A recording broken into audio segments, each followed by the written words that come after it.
Selamat datang di Via Podcast, podcast yang membahas tentang dunia startup, UMKM, kreatif, dan digital. Nah, pada episode kali ini kita kedatangan sosok pengusaha muda di Kota Banjarmasin yang sudah sangat kita kenal di organisasi HIPMI Kota Banjarmasin.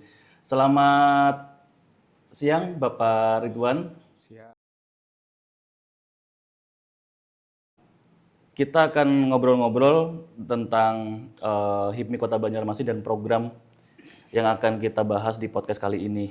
Nah, sebelum kita ngobrol tentang program dan seputar entrepreneur di Kota Banjarmasin, kita akan bacakan CV beliau. Nah, Pak Ridwan saat ini sebagai komisaris di PT Syakira Sobil Property. Benar. Dan saat ini juga menjabat sebagai komisaris utama di PT Syakira Global Propertindo dan pengelola lahan parkir Harum Manis 1 dan 2. Kemudian pengelola juga lahan parkir Kampung Wisata Ketupat.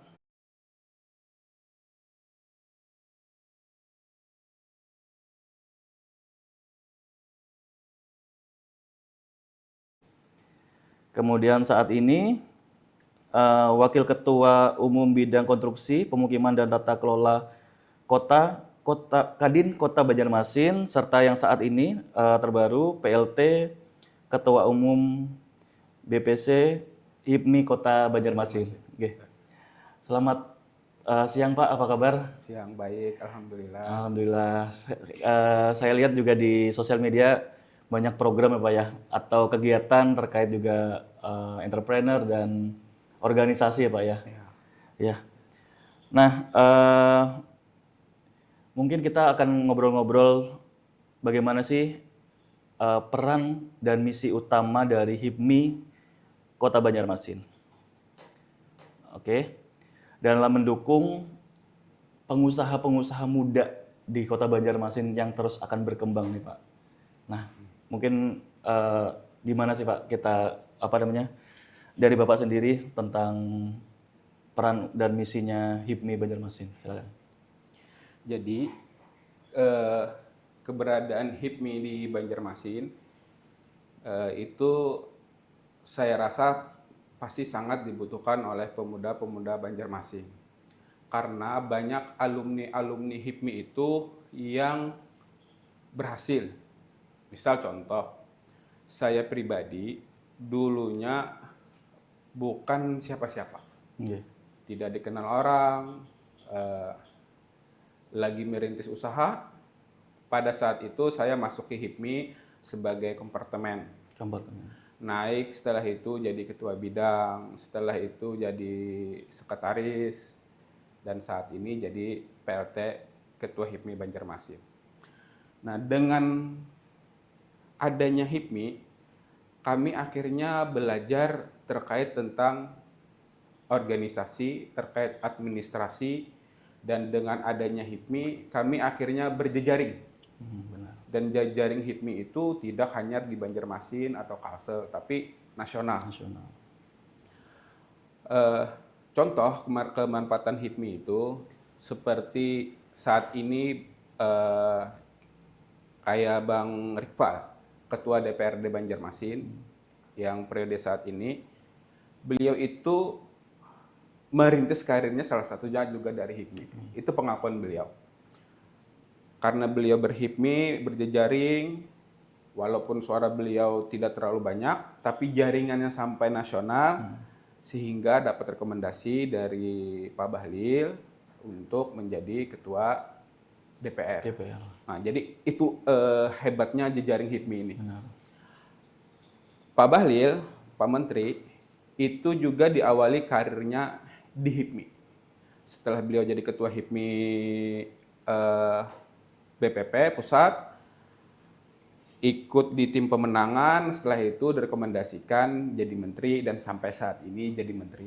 Jadi di kementerian itu banyak alumni HIPMI. Artinya HIPMI itu tempat belajar para pemuda. Karena kita dibatasi usia dari di bawah 41 tahun. 41. Ya. Nah, apa kontribusi HIPMI buat para pemuda? Salah satunya, contohnya, kayak sekarang kan pemerintahan itu melakukan e-katalog Ya. 0,5, 0,5. bukan 4 lagi. Ya. Nah, ketika seseorang itu dia tidak ikut organisasi, maka akan terlambat dapat informasi itu. Sedangkan kami di organisasi itu langsung diinformasikan oleh PTSP bahwa sekarang e-katalog itu 0,5.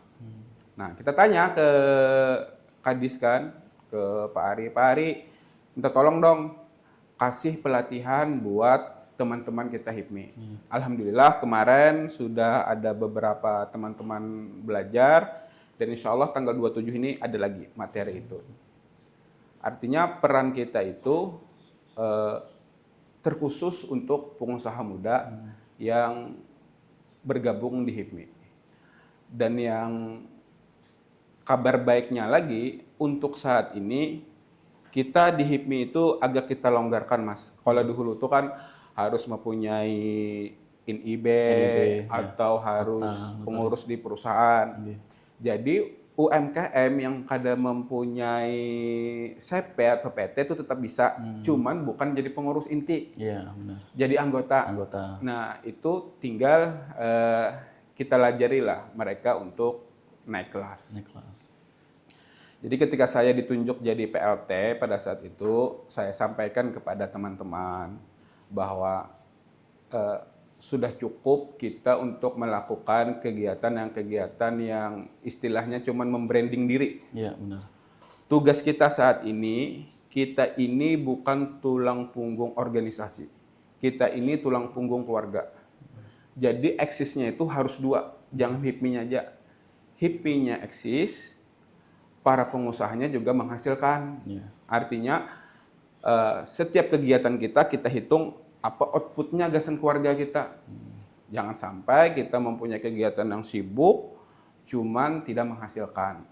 Dan alhamdulillah kita di HIPMI itu solid, teman-teman sudah mengerti arahnya. Insya Allah kami di HIPMI Banjarmasin akan berkolaborasi dengan pemerintahan yang baru, Pak Yamin, dengan Bu Haji Ananda. Kalau untuk komunikasi dengan beliau, kita sudah komunikasi, insya Allah beliau sangat mendukung terkait apa-apa ke depannya kegiatan HIPMI. Jadi kalau kemanfaatannya insya Allah sangat banyak HIPMI itu. Tinggal bisa nggak orang itu menjalankan. Nah, benar. Soalnya kan kayak gini, Mas. Kita harus bisa membedakan kata William Tanuwijaya itu antara keberuntungan dengan kesuksesan itu biasanya dibarengi dengan skill juga. Ya, ketika kita tidak punya skill, misalnya nih, ada kesempatan. Kata dinas kami membutuhkan tenaga pelatih servis HP misalnya. Kita kan bisa nyervis HP, artinya kan lepas itu kesempatan itu. Jadi kami sangat mendorong, mendidik ke anggota-anggota yang aktif itu untuk naik kelas. Misalnya omsetnya kemarin itu cuma 1 juta per bulan, kita harapkan setelahnya bergabung bisa jadi 3 juta atau 5 juta. Nah, untuk teman-teman entrepreneur di Banjarmasin juga kalau mau bergabung masih bisa Pak ya, kalau untuk jadi anggota baru itu? Bisa. Atau, bisa ya? Bisa, masih bisa. Jadi kalau teman-teman ingin bergabung di HIPMI, nanti kontaknya kemana Pak? Ada ke admin Bang Upik namanya. Bang Upik. Nah itu nanti di Instagram HIPMI Kota Banjarmasin ada juga kontaknya. Ada juga. Nah ya. Jadi teman-teman entrepreneurs yang ada di Kota Banjarmasin yang ingin scale up bisnisnya, berkembang, bertumbuh bersama organisasi HIPMI. Jadi HIPMI Kota Banjarmasin juga terbuka untuk penerimaan anggota baru Pak ya. Betul. Nah selanjutnya Pak, tantangan terbesar yang dihadapi oleh pengusaha muda di Banjarmasin ini kira-kira bagaimana HIPMI bisa membantu untuk mengatasinya? Tantangan terbesarnya itu kira-kira banyaknya seperti apa yang ditemui oleh anggota-anggota dari HIPMI sendiri? Iya. Jadi sebagian yang bisa kita bantu, ada sebagian yang tidak bisa kita bantu. Misalnya kita masih bingung untuk merumuskan para pengusaha yang di Studi Mampir. Itu kan mulai sepi sudah Iya, benar. karena ada penjualan online. Sampai saat ini kami pun belum dapat solusinya. Cuman buat teman-teman yang di kontraktor, Iya. kayak ada perubahan e-katalog, Iya. terus itu teman-teman yang di kontraktor yang masih CP-nya baru, Iya. itu biasanya kalau dapat rekomendasi dari kita, HIPMI, itu di ACC. Benar. Jadi banyak sih tantangan yang di Banjarmasin, cuman masih belum bisa kita atasi. Yang terutama itu PR terbesar itu terkait pasar. Pasar itu jadinya sepi. Iya. Semua kita sudah ada komunikasi dengan dinas pasar. Dinas pasar. Bahkan penghasilan mereka itu berkurang juga. Iya. PAD mereka juga berkurang. Tapi itu belum dapat solusinya. Nah, mungkin dari pian-pian yang ahli digital bisa melajari mereka. Benar, mungkin kita juga dari PT Jadi bisa kolaborasi lah kita. Benar, dari PT Via Digital mungkin kita nanti adakan kolaborasi untuk bikin program atau pembinaan atau pelatihan terkait digitalisasi dan solusi yang konkret untuk UMKM, terutama yang tadi yang di pasar atau apa. Ya. Benar, Itu benar. perlu banget. Ya, karena mungkin juga dorongan pasar ke sini kan perlu inovasi. Iya. Para pelaku usaha itu diperlukan inovasi tadi. Jadi behavior-nya juga berubah ya Pak ya mungkin ya. Betul. Nah, behavior pasar ini kita harus ngikutin gitu. Nah, sekarang terkait tadi kita ngobrolin tentang inovasi Pak, ada nggak sih Pak program atau inovasi yang mendukung pertumbuhan untuk ekonomi lokal tadi terkait digitalisasi kah atau pelatihan kah nanti yang bisa kita dari HIPMI sendiri untuk diinisiasi gitu Pak? Kalau pelatihan kita ada 1 bulan itu 1 kali, namanya pertemuan bisnis. Pertemuan bisnis. Jadi pertemuan bisnis itu silaturahmi bisnis bisa juga namanya itu. Biasanya di sekretariat HIPMI kita mengundang teman kita yang sudah senior. Misal si Fulan sudah senior di bidang properti dan sudah terbukti berhasilnya di bidang properti itu, maka kita jadikan narasumber. Kita undang semua anggota-anggota HIPMI. Atau juga kami biasanya mencari celah ke dinas-dinas terkait khususnya di dinas sosial atau di dinas perdagangan. Ini saya sudah bersurat juga ke dinas perdagangan, ke Pak Tesar. Saya mau silaturahmi, kata saya. Mau tahu apa aja program di dinas perdagangan. Nah, kalau di dinas sosial itu biasanya kami yang nanya, Bu, program pian tahun ini apa program kerjanya? Ternyata misalnya ada pelatihan servis HP, atau ada pelatihan laptop, atau ada pelatihan sasirangan. Ketika ada pengrajin dari kami suruh, bolehkah masuk kami di sini? Nah, kebiasaannya diberi peluang oleh dinas seperti itu. Jadi kolaborasi dengan pemerintah ataupun sektor swasta itu memungkinkan juga untuk anggota itu akan berkembang dengan program-program yang diciptakan oleh HIPMI tadi Pak ya, kolaborasi. Betul. Benar-benar. Jadi di HIPMI itu maksudnya kaderisasi di HIPMI. Kaderisasi. Ketua HIPMI itu wajib, ini hukumnya wajib di tempat kami itu, dia harmonis dengan kepala daerah setempat. Iya, benar. Jadi kalau kita cuman punya uang untuk membiayai muscap apa segala macam, oh saya nih misalnya anggaran muscap 100 juta, saya ini bisa 300 juta. Tapi ketika dia tidak harmonis dengan kepala daerahnya itu tidak mungkin akan terpilih. Karena syaratnya ketua HIPMI itu harus harmonis dengan kepala daerah sehingga bisa membawa anggotanya ini mudah komunikasi dengan kepala daerah. Kalau ke swasta, rajin silaturahmi kayak gitu aja. Benar, matchmaking Pak ya. Iya. Nah, terkait harapan dan rencana jangka panjang HIPMI Kota Banjarmasin untuk menciptakan ekosistem bisnis yang lebih kuat dan berkelanjutan, kira-kira apa sih Pak harapannya? Nah, jadi di masa PLT saya ini lagi saya bikin, saya list usaha-usaha teman-teman itu, saya list, mau saya petakan Misal yang mana tim perencanaan misalnya, dia pekerjanya di perencanaan, itu akan kita komunikasikan dengan dinas terkait perencanaan, bisa nggak perencanaan di Pemko misalnya dari kita. Misalnya area konstruksi, atau ada pengrajin sesirangan, nah, itu akan kita komunikasikan dengan bagian umum. Apakah bisa kami masuk? Kebiasaannya oleh dinas itu bisa aja, walaupun tidak semuanya kita yang bisa mengkopnya. Minimal pasti adalah mereka itu mengasih ke kita. Oke, nah teman-teman, jadi kemarin itu kita kontak Pak Ridwan juga karena ada program beliau dari HIPMI tentang merangkul ekosistem digital, Pak ya. Ya. Nah, mungkin kita bisa di podcast ini juga memberitahukan teman-teman yang ingin bergabung di ekosistem digital HIPMI juga masih sangat terbuka, Pak ya. Sangat terbuka. Sangat terbuka. Nah, coba saya tampilkan poster beliau ini di layar. Nah, teman-teman bisa daftar. Nanti bisa kita gabung di komunitas ekosistem digital HIPMI, Pak ya. Betul. Nah, nanti teman-teman bisa mengikuti. Jadi yang mempunyai gagasan melalui e-bisnis, startup, e-commerce maupun platform startup untuk bergabung dan bertumbuh bersama HIPMI. HIPMI nanti akan membantu menyiapkan fasilitas dan permodalan. Nah, mungkin kita bicara tentang program tersebut, Pak. Kira-kira apa nih, Pak, yang kira-kira menjadi angin segar bagi pelaku ekosistem startup terutama di Kota Banjarmasin? Iya. Jadi saya ini mengundang keseluruhannya, tidak Banjarmasin aja, Kalsel, Kalsel lah. Jadi ide ini tercipta ketika saya scroll IG. Iya. Lalu membaca Instagram menghasilkan 797 triliun tanpa memiliki konten satupun. Iya, benar.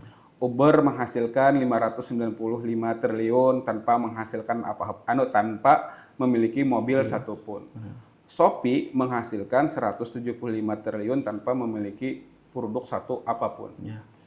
Nah, saya itu pernah mendengar podcast William Tanuwijaya. Apa ini? CEO dari Tokopedia. Tokopedia. Iya. Jadi salah satu cerita beliau itu pernah mencari investasi itu ke luar negeri. 5 menitnya bahkan diusir orang karena pada saat itu masih belepotan bahasa Inggris beliau. Nah, saya pribadi kepikiran jangan-jangan di Kalsel ada nih pemuda-pemuda seperti ini yang kekurangan modal. Benar. Karena saya juga mempunyai beberapa relasi yang saya rasa sangguplah untuk memodali. Tapi yang menariknya, Mas, jadi setelah iklan itu naik, ada teman saya, dia itu bos batu bara lah, khususnya di trading. Banyak lah orang kenal dengan beliau. Mungkin beliau melihat juga di podcast ini.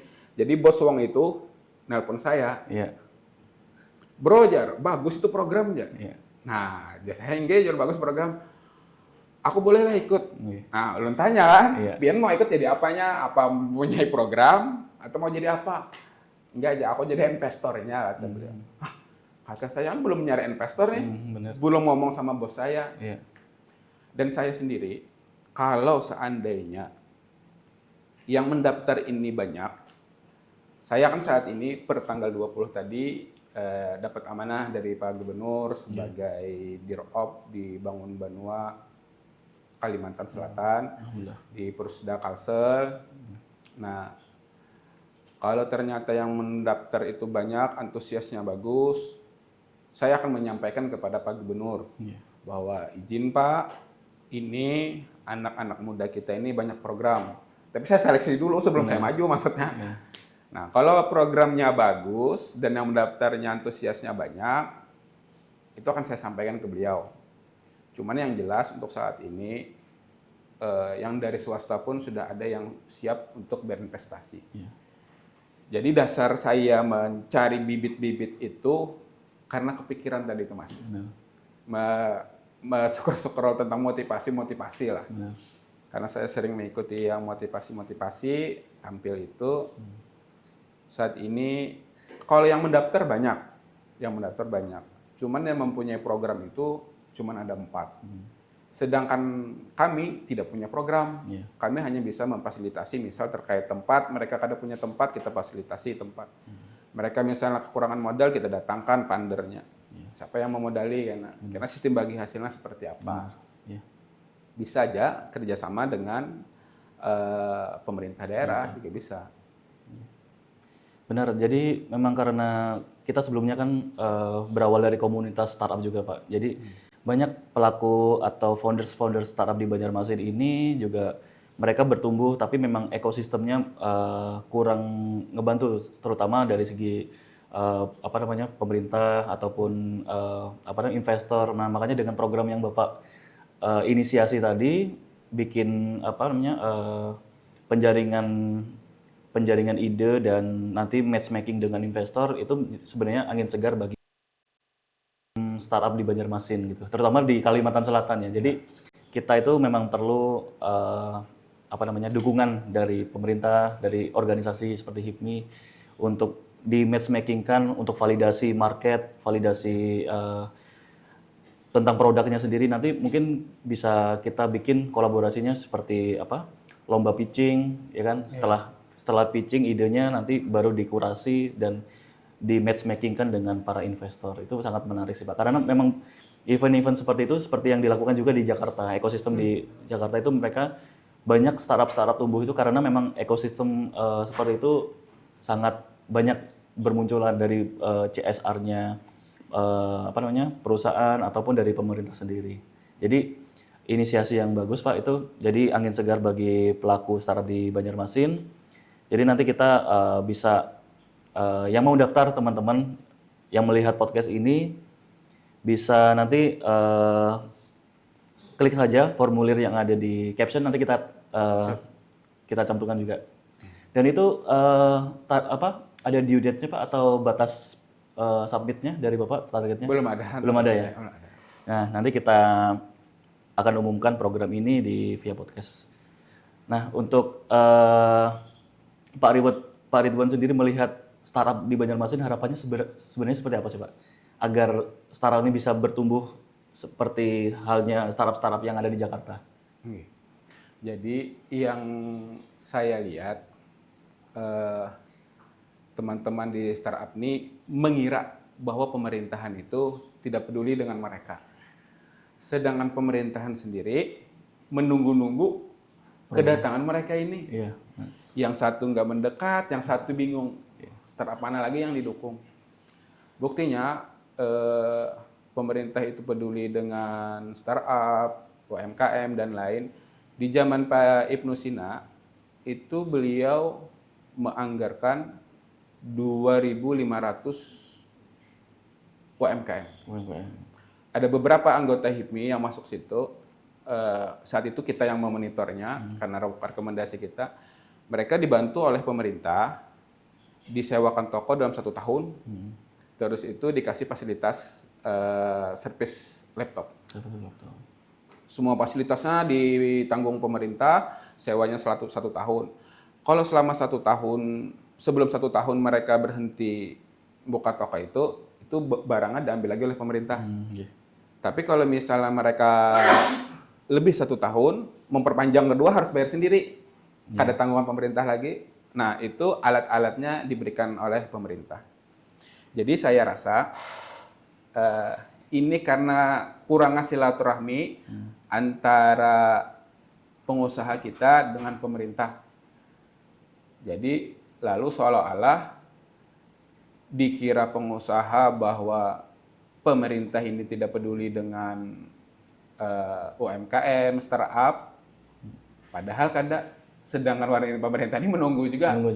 Karena mereka ingin ekonomi ini pasti bangkit, bertumbuh. Nah, kami berharap di HIPMI bisa memfasilitasi mereka ini, menemukan mereka ini pelaku usaha dengan pemerintah. Jadi kami yang di tengah-tengah kami temukan gitu. Nah, jadi program yang sangat bagus Pak terkait matchmaking antara pemerintah dan sektor pelaku usaha tadi Pak ya.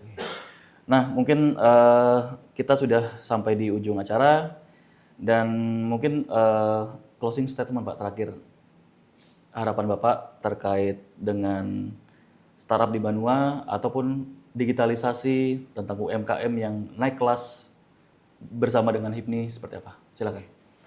Jadi saya berharap dengan teman-teman startup, UMKM itu lebih baiknya ikut berorganisasi. Bisa di HIPMI, bisa di Kadin, atau organisasi apa aja. Karena kalau HIPMI dan Kadin itu setiap ada program pemerintah, itu HIPMI dan Kadin itu pasti dapat informasi lebih awal daripada orang yang tidak berorganisasi. Misal contoh, ketika Ekatalog 0,5, kita di HIPMI sudah diberitahu, kita sudah belajar sekali, tanggal 27 ini belajar lagi teman-teman. Sebagian teman-teman yang lain malah belum belajar karena keterlambatan dapat informasi. Iya. Nah, kalau saran saya, berorganisasi itu buat anak muda sangat penting. Pertama, menambah jejaring, bisa kolaborasi dengan sesama teman di organisasi. Yang kedua juga itu akan mempermudah mengembangkan usaha kita. Artinya misalnya usaha kita ini startup misalnya, ada kena dinas sosial mengadakan pelatihan startup apa segala macam, langsung dapat informasi kan? Ya. Karena mereka mengundang organisasi bukan individu. Iya benar. Jadi harapan saya seperti itu. Oke, jadi kita sudah sampai di penghujung acara. Bagi teman-teman, para pelaku startup, kreatif, serta teknologi di Kalimantan Selatan, sampai jumpa di episode podcast via Workspace. Di episode selanjutnya, saya Niko Fariski selaku host undur diri dan terima kasih. Assalamualaikum warahmatullahi wabarakatuh. Oke, ya terima kasih Pak. Iya, sama-sama. Ya. Nah, kita juga ada sedikit ini kenang-kenangan sertifikat sebagai narasumber di PIA Podcast. Ya. Terima kasih. Terima kasih.